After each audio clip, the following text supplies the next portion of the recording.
What's up, guys?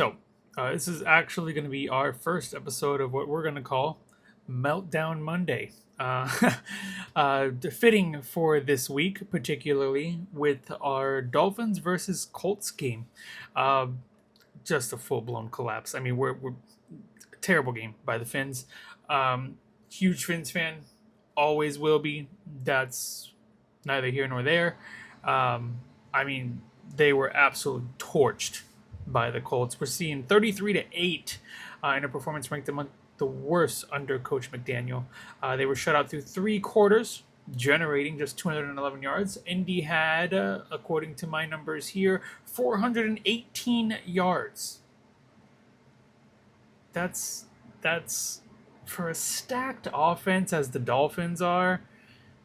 That's ridiculous. That's not what we expected coming into the season. That's not how this first game should have gone. Um, and it's terrible. I mean, we're talking turnover trouble, defensive holds. I mean, the entire offense self-destructed. I mean, there's no ifs, ands, or buts about that.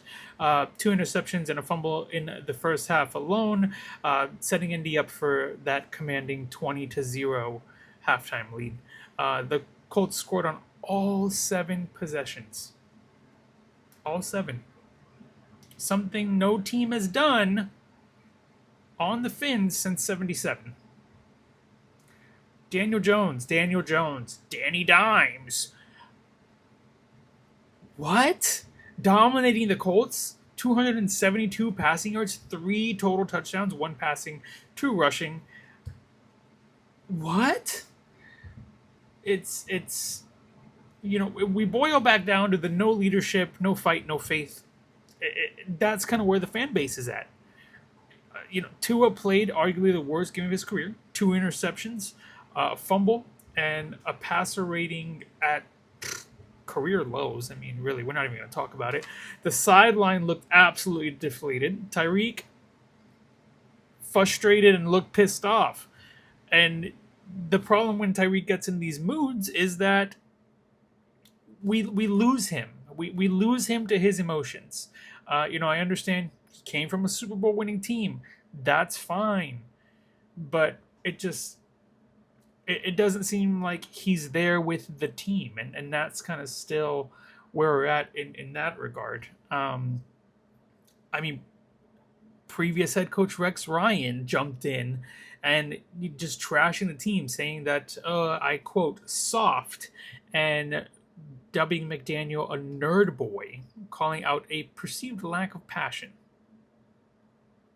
Perceived lack of passion. I think it's just nonchalant attitude that he has that continues to be the perception of everyone, that there's no drive there. And I don't personally believe that's the case. Look, I'm a huge McDaniel fan. I've dressed up as McDaniel, going to games, taking pictures with other fans, etc., etc. That's neither here nor there. Whatever. I mean, it was just a terrible game all around, and I'm looking forward to seeing what changes in week 2. A couple of things to maybe be optimistic about. Devon Achane, arguably the only spark. Week 1 MVP, easily. That's because he's the only one that scored. 55 rushing yards, 3 catches, touchdown on a gutsy 4th and goal run. Great, awesome. Going forward, what else is there? Injuries, of course. Injuries, the Dolphins and injuries. Everyone knows about their injury problems. I don't know what needs to happen in that conditioning room. I don't know if it's like a complete overhaul. I don't know if we need to get like an NHL style conditioning team in there. I mean, you look at things, people in the NHL hit broken bones, broken fingers, go out there and still play their next game. The Dolphins are soft. It's sad to say it, but that's kind of what it boils down to. Storm Duck, ankle injury. James Daniel, pectoral. Sidelined for what we were told, weeks. So who the fuck knows what that means? At least McDaniel admitted the performance was embarrassing, but insisted the team didn't quit again. Doesn't feel that way. Also I can see both sides because we did score, right? We didn't pull anyone. We scored, and that's saying something at least. But yeah, I mean, here's to week 2. Here's to the rest of the season. Stay tuned, and we're gonna dive deeper. Maybe it's gonna be the Dolphins again week 2. Maybe it'll be someone else. Hey, look, Joe Burrow, Jamar Chase didn't have a great week 1 game either, but I guess everyone has their down game, but when a whole team has their down game, that's when it becomes concerning. But yeah, thanks for watching.